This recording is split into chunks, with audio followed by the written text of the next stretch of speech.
ನಮಸ್ಕಾರ ವೀಕ್ಷಕರೇ, ಮತ್ತೊಂದು ಲೋಕಸಭಾ ಚುನಾವಣೆಯ ವಿಶೇಷ ಸಂದರ್ಶನದಲ್ಲಿ ನಾವು ಇವತ್ತು ಸಿದ್ಧಗಂಗಾ ಆಸ್ಪತ್ರೆಯ ಸಿಇಒ ಹಾಗೂ ಬಿಜೆಪಿಯ ಜಿಲ್ಲಾ ಖಜಾಂಚಿಯವರಾದಂತಹ ಡಾಕ್ಟರ್ ಪರಮೇಶ್ವರ್ ಜೊತೆ ಹಾಗೂ ಸುರೇಶ್ ಬಾಬು ಅವರು ವೈದ್ಯ ಲೋಕದಲ್ಲಿ ಒಂದು ತಮ್ಮದೇ ಆದಂತಹ ಸಾಧನೆ ಮಾಡಿರುವಂತಹ ಸುರೇಶ್ ಬಾಬು ಅವರ ಜೊತೆ ನೇರವಾಗಿ ಇಂದು ಲೋಕಸಭಾ ಚುನಾವಣೆಯ ವಿಶೇಷತೆ ಬಗ್ಗೆ ತಿಳ್ಕೊಳ್ತಾ ಇದ್ದಾರೆ. ತಮಗೆ ಚಾಲುಕ್ಯ ನ್ಯೂಸ್ಗೆ ತುಂಬುವುದರ ಸ್ವಾಗತವನ್ನ. ನಮಸ್ಕಾರ ಸರ್, ತುಮಕೂರು ಜಿಲ್ಲೆಯಲ್ಲಿ ಸೋಮಣ್ಣನವರು ಹಾಗೂ ಮುದ್ದನ್ಮೇಗೌಡರು ಚುನಾವಣೆಯಲ್ಲಿ ಸ್ಪರ್ಧೆ ಮಾಡಿರುವಂತದ್ದು ಇನ್ನು ಕೇವಲ 2 ದಿನ ಮಾತ್ರ ಬಾಕಿ ಇದೆ. ಈ ಸಂದರ್ಭದಲ್ಲಿ ಹೇಗಿದೆ ಸರ್ ಬಿಜೆಪಿಯ ವಿಶೇಷತೆಗಳು ಹೇಗಿದೆ ಅಂತ? ಈ ರೀತಿಯ ಈ ವರ್ಷದ ಏನು 2024ರ ಚುನಾವಣೆ ಒಂದು ವಿಶೇಷ ಚುನಾವಣೆ. ಇದು ದೇಶದ ಚುನಾವಣೆ, ಮೋದಿಯವರ ಒಂದು ಅಭಿವೃದ್ಧಿಯ ಚುನಾವಣೆ ಅಂತಲೇ ಹೇಳಬೇಕು. ಈ ಸಂದರ್ಭದಲ್ಲಿ ನಮ್ಮ ಭಾಜಪದಲ್ಲಿ ತುಮಕೂರಿನ ಲೋಕಸಭಾ ಕ್ಷೇತ್ರದ ಎಲ್ಲ ಕ್ಷೇತ್ರಗಳಲ್ಲೂ ಬಹಳಷ್ಟು ಪ್ರಚಾರ ಆಗಿದೆ.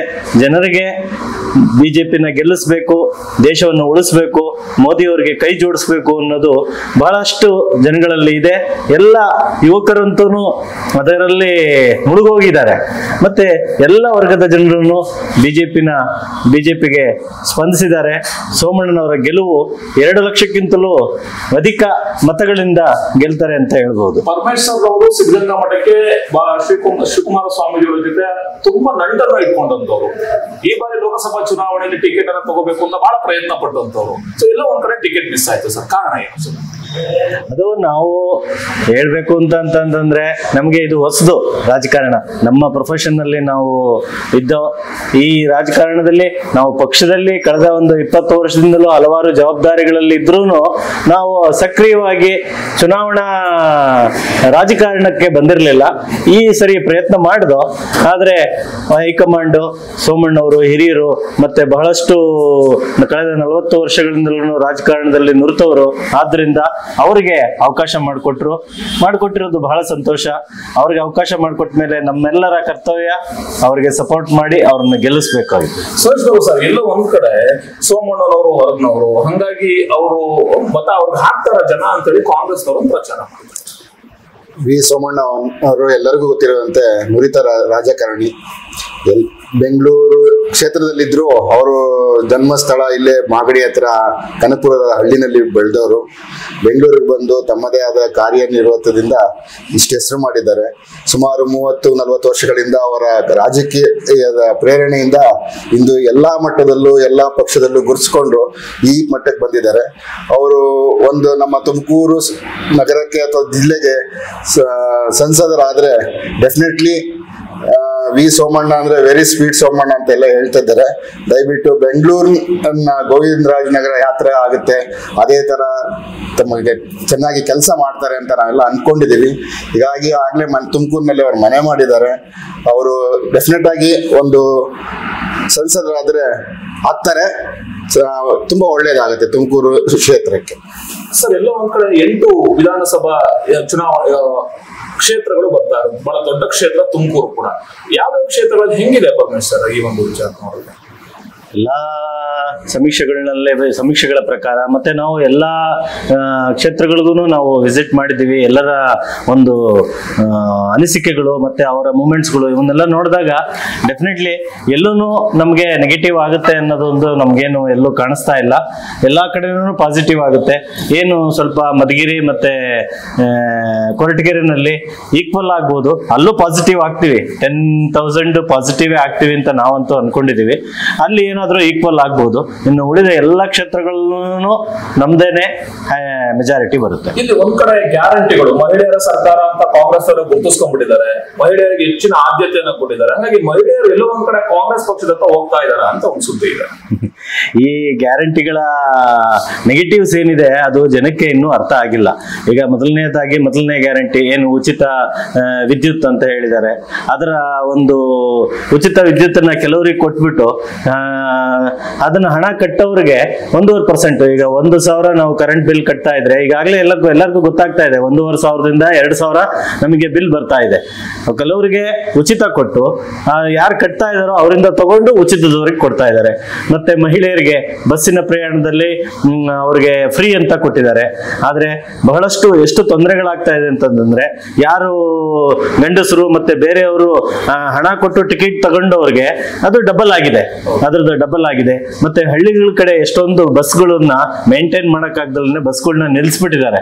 ನಿಲ್ಸಿರೋದ್ರಿಂದ ಶಾಲೆಗೆ ಹೋಗೋ ಮಕ್ಕಳುಗಳಿಗೆ ಮತ್ತೆ ಅವ್ರಿಗೆಲ್ಲರಿಗೂ ಅದು ಅನಾನುಕೂಲ ಆಗಿದೆ. ಅದರ ನೆಗೆಟಿವ್ ಎಫೆಕ್ಟ್ ಅವ್ರಿಗೆ ಗೊತ್ತಾಗ್ತಾ ಇಲ್ಲ. ಇದು ಈ ತರದ್ದು. ಆಮೇಲೆ ಮಹಿಳೆಯರಿಗೆ 2,000 ನಾವು ಕೊಡ್ತೀವಿ ಅಂತ ಹೇಳ್ತಾರೆ. 2,000 ಕೊಡೋದು ಜೊತೆಗೆ ಬೇರೆದ್ರಲ್ಲಿ ಟ್ಯಾಕ್ಸ್ ಹಾಕಿದ್ದಾರೆ. ಮತ್ತೆ ರೈತರಿಗೆ ಅವರೊಂದು ಪಂಪ್ ಸೆಟ್ಗೆ ಇದಕ್ಕೆ ತಗೊಳೋದಕ್ಕೆ, ಒಂದು ಟ್ರಾನ್ಸ್ಫಾರ್ಮರ್ ತಗೊಳೋದಕ್ಕೆ 25,000 ರೂಪಾಯಿ ಇತ್ತು. ಈಗ 1.5 ಲಕ್ಷದಿಂದ 2 ಲಕ್ಷ ಡೆಪಾಸಿಟ್ ಮಾಡಬೇಕು ಒಂದು ಟ್ರಾನ್ಸ್ಫಾರ್ಮರ್ ಇದಕ್ಕೆ. ಅದು ರೈತರಿಗೆ ದೊಡ್ಡ ಆಘಾತ. ಅದೊಂದು ಮಾಡಿದ್ದಾರೆ. ಮಹಿಳೆಯರಿಗೆ ಏನ್ ಮಾಡಬೇಕು, ಮತ್ತೆ ಈ ಫ್ರೀ ಸ್ಕೀಮ್ಗಳಿಂದ ಏನು ಉಪಯೋಗ ಆಗೋದಿಲ್ಲ. ಆ ದುಡಿಯಂತ ಕೈಗಳಿಗೆ ಕೆಲಸ ಕೊಡಬೇಕು, ದುಡಿಯೋ ಹಾಗೆ ಮಾಡಬೇಕು. ಸೋಂಬೇರಿಗಳನ್ನ ಮಾಡುವಂತ ಕೆಲಸನ ಮಾಡಬಾರ್ದು. ಈ ಫ್ರೀ ಏನು ಇದೆ ಇದು ಅಷ್ಟೊಂದು ಎಫೆಕ್ಟಿವ್ ಆಗೋದಿಲ್ಲ ಅಂತ ನನ್ಗಂತೂ ಭಾವಿಸ್ತೀನಿ. ಸರ್, ಸೋಮಣ್ಣ ಅವರಿಂದ ತುಮಕೂರು ಜಿಲ್ಲೆಗೆ ಏನೆಲ್ಲ ನಿರೀಕ್ಷೆಯನ್ನು ಮಾಡ್ತಾರೆ? ಅವಾಗ್ಲೇ ಹೇಳ್ದಂಗೆ ನುರಿತ ರಾಜಕಾರಣಿ ಯಾವುದೇ ಮಟ್ಟಕ್ಕೆ ಹೋಗಿ ಏನೇ ಕೆಲಸ ಮಾಡಿಸ್ಬೇಕು ಸಮಾಜಕ್ಕೆ ಅಂದ್ರೆ ಎಲ್ಲಿಗೆ ಬೇಕಾದ್ರೂ ಹೋಗಿ ಮಾಡಿಸ್ಕೊಂಬರೋ ಅಷ್ಟು ತಾಕತ್ತಿದೆ ಅವ್ರಿಗೆ. ಸೊ ಈ ಕಾರಣದಿಂದ ಡೆಫಿನೆಟ್ ಆಗಿ ಅವ್ರು ಸೋಮಣ್ಣ ಅವ್ರನ್ನ ಎಲ್ಲ ತುಮಕೂರು ಕ್ಷೇತ್ರದ ಮತದಾರರಲ್ಲಿ ವಿನಂತಿಸುತ್ತಾ ಅವರಿಗೆ ಮತವನ್ನು ಕೊಡಬೇಕು ಅಂತ ಬಿಜೆಪಿ ಪರ ಅವರ 3ನೇ ನಂಬರ್ಗೆ ತಮ್ಮ ಮತವನ್ನು ನೀಡಬೇಕು ಅಂತ ಒಂದು. ಎರಡನೇದು, ಅವರ JDS ಪಕ್ಷ ಕೂಡ ನಮ್ಮ ಜೊತೆ ಸೇರಿರೋದ್ರಿಂದ ದೇವೇಗೌಡರು, ಕುಮಾರಸ್ವಾಮಿ ಅವರು ಇವರೆಲ್ಲರ ಕಾಣಿಕೆಯಿಂದ ಡೆಫಿನೆಟ್ ಆಗಿ ವಿ ಸೋಮಣ್ಣನವರು ನಮ್ಮ ಕ್ಷೇತ್ರದಲ್ಲಿ ಗೆಲ್ತಾರೆ ಅಂತ ಹೇಳ್ತೀವಿ. ಪ್ರೊಫೆಸರ್, ತಾವು ಕೂಡ ಬಹಳ ವರ್ಷಗಳಿಂದ ವೈದ್ಯಕೀಯ ಜಗತ್ತಲ್ಲಿ ಕೆಲಸ ಮಾಡ್ತಿರುವಂತರು. ತುಮಕೂರಿಗೆ ದೊಡ್ಡ ಮಟ್ಟದ ನಿರೀಕ್ಷೆ ಇದೆಯಾ ಸೋಮಣ್ಣ ಅವರಿಂದ ವೈದ್ಯಕೀಯ ಕ್ಷೇತ್ರದಲ್ಲಿ? ಡೆಫಿನೆಟ್ಲಿ ಅವರ ಏನು ಮ್ಯಾನಿಫೆಸ್ಟೋದಲ್ಲಿ ಒಂದು ಮೆಡಿಕಲ್ ಇನ್ಸ್ಟಿಟ್ಯೂಟ್ನೇ ಮಾಡಬೇಕು, ಒಂದು ಸೂಪರ್ ಸ್ಪೆಷಾಲಿಟಿ ಬ್ಲಾಕ್ ನ ಅಭಿವೃದ್ಧಿ ಮಾಡಬೇಕು ಅಂತ ಅನ್ನೋದಿದೆ. ಮತ್ತೆ ಒಂದು ಪ್ರತಿಯೊಂದು ತಾಲೂಕಿನ ಕೇಂದ್ರಗಳಲ್ಲೂ ಡಯಾಲಿಸಿಸ್ ಯೂನಿಟ್ಸ್ ಗಳನ್ನ ಮಾಡಬೇಕು ಅಂತ ಇದೆ. ತುಮಕೂರು ಸಿಟಿನಲ್ಲಿ ಡಯಾಲಿಸಿಸ್ ಯೂನಿಟ್ ಅನ್ನ ಮಾಡಬೇಕು ಅಂತ ಇದೆ. ವೈದ್ಯಕೀಯ ಕ್ಷೇತ್ರಕ್ಕೆ ಡೆಫಿನೆಟ್ಲಿ ಅವರು ಕೊಡುಗೆಯನ್ನು ಕೊಡ್ತಾರೆ ಅಂತ ನಾನಂತೂ ಭಾವಿಸಿದ್ದೀನಿ. ಆದ್ರೆ ಅವರ ಗೋವಿಂದರಾಜನಗರದಲ್ಲೇನೆ ಒಂದು 200 ಬೆಡ್ ಆಸ್ಪತ್ರೆ ಮಾಡಿದ್ದಾರೆ. ಅಲ್ಲಿ ಆಪರೇಷನ್ ಥಿಯೇಟರ್ಸ್ ಬಹಳ ಅತ್ಯುನ್ನತ ಕಾರ್ಪೊರೇಟ್ ಮಟ್ಟದಲ್ಲಿ ಅವರು ಆಸ್ಪತ್ರೆಯನ್ನು ಮಾಡಿದ್ದಾರೆ. ಅದೇ ರೀತಿ ನಮ್ಮ ತುಮಕೂರಿನಲ್ಲೂ ಅವರು ಬಹಳ ಕ್ರಿಯಾಶೀಲರು, ಬಹಳ ಅವರು ವರ್ಕೋಹಾಲಿಕ್ ಅಂತ. ಅವರು ರಾತ್ರಿ 12 ಗಂಟೆವರೆಗೂ ಕೆಲಸ ಮಾಡಿ ಬೆಳಿಗ್ಗೆ 4 ಗಂಟೆಗೆ ಎದ್ದು ಮತ್ತೆ ಕೆಲಸ ಮಾಡ್ತಾರೆ. ಅಷ್ಟು ಈ ವಯಸ್ಸಿನಲ್ಲೂ ಅವರು ಅಷ್ಟು ಕೆಲಸ ಮಾಡೋರು, ಕಾರ್ಯೋನ್ಮುಖರಾಗಿರ್ತಾರೆ. ಗ್ಯಾರಂಟಿ ನಮ್ಮ ವೈದ್ಯಕೀಯ ಕ್ಷೇತ್ರಕ್ಕೂ ಅವ್ರದ್ದು ಕೊಡುಗೆ ಇರುತ್ತೆ. ಮತ್ತೆ ನಮ್ಮ ಏನು ತುಮಕೂರಿನ ಜಿಲ್ಲೆ ಎಲ್ಲ ವೈದ್ಯರ ಸಲಹೆಗಳನ್ನ ತಗೊಂಡು ನಾವು ಹೇಳಿದ್ದಕ್ಕೆ ಸ್ಪಂದಿಸ್ತಾರೆ ಅಂತಲೂ ನಾನಂತೂ ಭಾವಿಸಿದ್ದೀನಿ. ತುಮಕೂರು ಜಿಲ್ಲೆ ಬಹಳ ವಿಶೇಷವಾಗಿ ಗೃಹ ಸಚಿವರು ಇರುವಂತಹ ಕ್ಷೇತ್ರ, ಸಹಕಾರ ಸಚಿವರು ಇರುವಂತಹ ಕ್ಷೇತ್ರ, ಅತ್ಯಂತ ಹೆಚ್ಚು ಕಾಂಗ್ರೆಸ್ ಶಾಸಕರು ಗೆದ್ದಿರುವಂತಹ ಕ್ಷೇತ್ರ. ಹಾಗಾಗಿ ಅವ್ರ ಮೇಲೆ ತುಂಬಾ ಒತ್ತಡ ಇರೋದು ಒಂದ್ ಕಡೆ ಆದ್ರೆ, ಗೆಲ್ಲಿಸಿಕೊಳ್ಳುವಂತ ಅನಿವಾರ್ಯತೆ ಮತ್ತೊಂದಿದೆ. ಹಾಗಾಗಿ ದೊಡ್ಡ ಮಟ್ಟದಲ್ಲಿ ಹೋರಾಟ ಮಾಡ್ತಿದ್ದಾರೆ ಅನ್ನೋ ಒಂದು ಮಾತಿರುತ್ತೆ. ನಮ್ಗಂತೂ ಹೋರಾಟ ಮಾಡ್ತಾ ಇದ್ದಾರೆ ಅಂತ ಕೇಳ್ತಾ ಇದೀವಿ. ನಮ್ಗಂತೂ ಎಲ್ಲೂ ಅಷ್ಟೊಂದು ಸೂಚನೆಗಳೇನು ಕಾಣಿಸ್ತಾ ಇಲ್ಲ. ನಮಗಂತೂ ವೈಯಕ್ತಿಕವಾಗಿ ನಮ್ಗೇನು ಅಷ್ಟೊಂದು ಕಾಣಿಸ್ತಾ ಇಲ್ಲ. ಬಟ್ ಅವರ ಸರ್ಕಾರ ಅವರ ಇದನ್ನ ಉಳಿಸ್ಕೊಳೋದಕ್ಕೆ ಅವರು ಪ್ರಯತ್ನ ಮಾಡ್ಲೇಬೇಕು, ಮಾಡ್ತಾ ಇದ್ದಾರೆ ಅಂತಲೂ ನಾನಂತೂ ಭಾವಿಸಿದ್ದೀನಿ. ಎಲ್ಲಕ್ಕಿಂತ ಹೆಚ್ಚಾಗಿ ನಮ್ಮ ಭಾಜಪದಲ್ಲಿ ಒಂದು ಮೋದಿಯವರ ಫ್ಯಾಕ್ಟ್ರು, ಮತ್ತೆ ಇಡೀ ದೇಶದ ಚುನಾವಣೆ, ದೇಶದ ಸುಭದ್ರತೆ, ದೇಶದ ಭದ್ರತೆಗಾಗಿ, ಮತ್ತೆ ದೇಶದ ಎಲ್ಲ ಬಡ ಜನರಿಗಾಗಿ ಏನು ಕೇಂದ್ರ ಸರ್ಕಾರದ ಯೋಜನೆಗಳು, 100 ಯೋಜನೆಗಳು, ಆ ಯೋಜನೆಗಳನ್ನ ಒಂದೊಂದನ್ನು ನಾವು ಬಿಡಿಸಕ್ಕೆ ಆಗೋದಿಲ್ಲ. ಆ 100 ಯೋಜನೆಗಳನ್ನ ಯಾರು ಪಡ್ಕೊಂಡಿದ್ದಾರೆ, ಈಗ ಪ್ರತಿಯೊಂದು ಮನೆಯಲ್ಲೂ ಒಂದಲ್ಲ ಒಂದು ಕೇಂದ್ರ ಸರ್ಕಾರದ ಯೋಜನೆಯಲ್ಲಿ ಅವರು ಉಪಯೋಗನ ಪಡ್ಕೊಂಡಿದ್ದಾರೆ. ಆದ್ರಿಂದ ಕೇಂದ್ರ ಸರ್ಕಾರದಲ್ಲಿ ರಾಜ್ಯಕ್ಕೆ ಸೀಮಿತ ಆಗಿರಬಹುದು ಈಗಿನ ರಾಜ್ಯ ಸರ್ಕಾರದ್ದು, ಕಾಂಗ್ರೆಸ್ದು.